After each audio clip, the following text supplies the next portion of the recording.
comes forward now for Leeds down the left-hand side, cuts infield, Click with a low shot, brilliant goal! Mateus Click scores, and then he runs straight into Horahan, and there is a brawl in the aftermath of the goal, but the goal will stand, and players from both sides are grappling inside the penalty area. Stewards are also coming onto the field, and the opening goal is followed by real acrimony inside the Villa penalty area. What on earth is Stuart Atwell going to do here? There is a red card, and it's El Ghazi who has been sent off. Adoma is going through with El Mohammadi. Janssen then makes the challenge, but Adoma puts the ball into the net, and Aston Villa have scored an uncontested goal. Well, I have never witnessed anything like this in a football match that for 32 years since I've been involved in professional football. You've been commentating for many, many years. I'm not sure you will have done as well. Listen, if they play on, then we've just got to go and defend it. But he didn't look like he was playing on. I think everybody in the stadium thought he was going to put that ball out of play. Their players, our players. And when you've got the player who scored the goal apologising to me after and saying it shouldn't happen, then you know that the right result came about in the end. I think everyone knew on that pitch that injury wasn't serious. So for Aston Villa players to just stop and expect Leeds to put it out, I think is wrong. And also, I think Leeds telling their players to give them a goal, I don't agree with it. I don't agree with it one bit.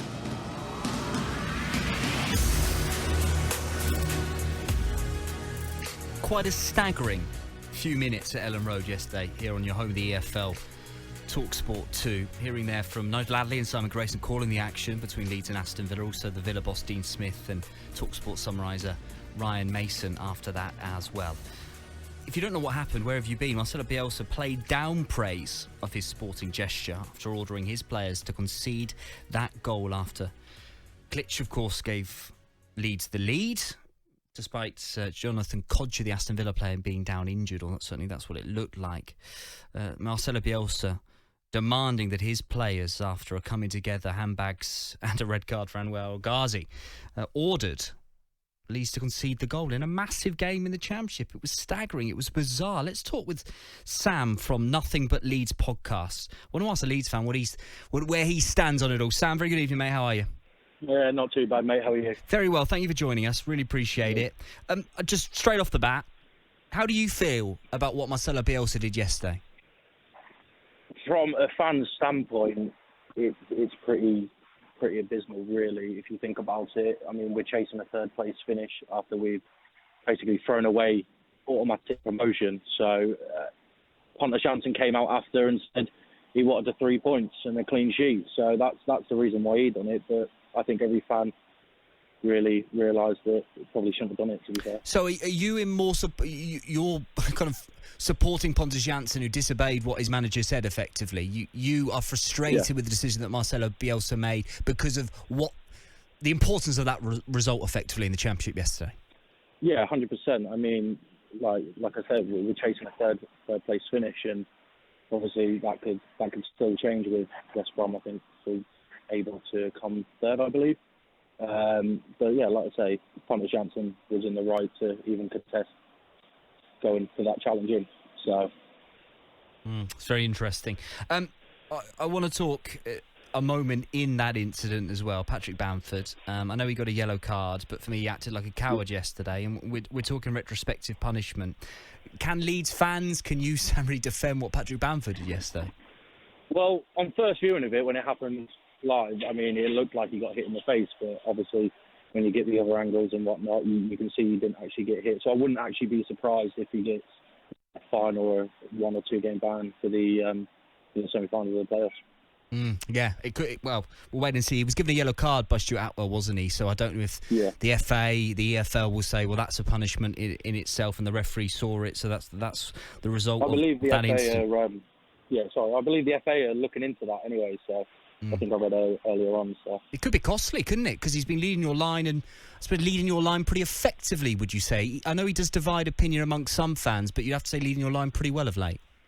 I mean, as late, yes and no to some aspects. I mean, there's a few chances where in past games, like against Brentford and Wigan, where he could have taken a shot first time. And personally, I think he's always looking for his left peg, which is understandable being a striker. But sometimes as a striker, you just need to hit it first time. I mean, I think he's got about 15 goals in 8 starts.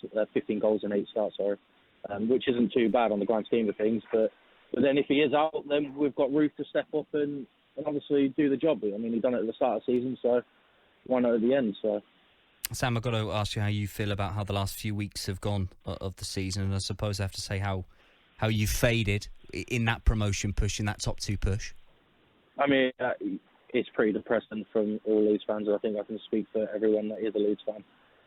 That Easter period was our best chance to secure automatic promotion. We lost to a 10-man Wigan in a game where really we should have won. Brentford, I think we haven't won there since 1950 or something silly. Yeah. So I mean, it's depressing, but we've got a chance in the playoffs, and I reckon over the 2 legs in the semi-final, and obviously if we get through to the final, I think we can do it anyway. So, is there a cautious optimism heading into the playoffs? Because of course you lock horns with Aston Villa, who are arguably the form side in the country at this moment in time. West Brom in there as well, and that fight for 6th place is still to be decided. But looking at those that may well be in the playoffs with you, how do you fancy? How are you feeling about it? Well, personally, if it looks like if we clinch 3rd and Derby get 6th or whatever, I think we'll beat them. I mean, we've beaten them twice this season already. So over 2 legs, Bielsa's tactics, I'm more than confident in that team that we got to push on to the final. But going into the final, it could be anyone's game. I mean, you look at the result against Aston Villa yesterday and the one before that when we won 3-2, and obviously the result at West Brom where we won and then they won. So in the final, it's anyone's game. But I'd like to get Aston Villa again in the final just to prove them wrong and prove us that we're obviously the better team to get promoted. What would you put, Sam, as the major reason, in your opinion, down to why there's just been this downturn in recent weeks? Is it just seeing the finish line? Because it's easy to throw words around as, they've bottled it. That's unfair. It's far more than that, isn't it? I mean, well, you just got to look at it. It's our biggest season in probably 15 years since we got relegated from the Premier League.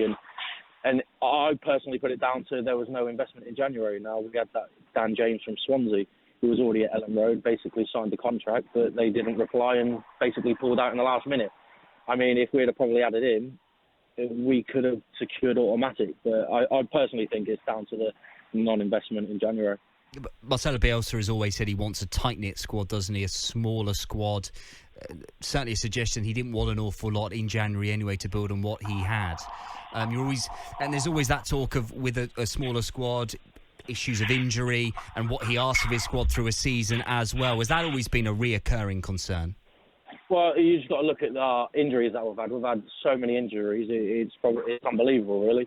But I believe he wanted Dan James in, and they couldn't get it over the line. So maybe he saw something in Dan James that maybe everyone else didn't, and he could have actually been the factor of us actually getting promoted. I mean, he's been doing pretty well for Swansea. So it is what it is at the end of the day. I mean, we've got another chance in the playoffs, but we'll just have to wait and see and hold on. So Marcelo Bielsa has certainly kept it interesting for you guys this season, hasn't he? Yeah, I mean, I think he's got another year on his contract. There were Leeds boarders, Angus Kinnard, saying that he's confident in having him next year, regardless of what league we're in. I mean, that's just a massive bonus, really. But if I'm honest, if we don't get promoted, then we need to invest heavily, personally. So with what happened yesterday, and of course Spygate, using that as an example of earlier this season, have there been periods when he's frustrated the Ellen Road fan base, or are you seeing the progress that's necessary to keep people happy?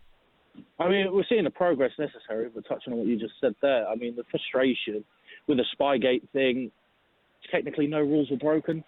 So there's an argument for that. And there's an argument for what happened yesterday. There's people flying about saying that we're unsporting and unfair, we're cheating, this, that and the other. But you just got to look at it. There's no rules. We didn't have to kick the ball out. I mean, you're a football player. That's what you get paid to do, and you get paid to win games. So, and if I'm honest, the players of Aston Villa, they should have stopped, because obviously you've got to play to the whistle, and that's what you get taught at a young age. So, for me, frustration could be there, but I highly doubt it. It is what it is. But going forward, Marcelo Bielsa, I think he's the man for the job to take us to the Premier League anyway. So. Sam, top value tonight. Thanks for joining us on the Fans Forum on TalkSport2 live from Nothing But Leeds podcast. Sam joining us after that eventful 1-1 draw in the Sky Bet Championship yesterday.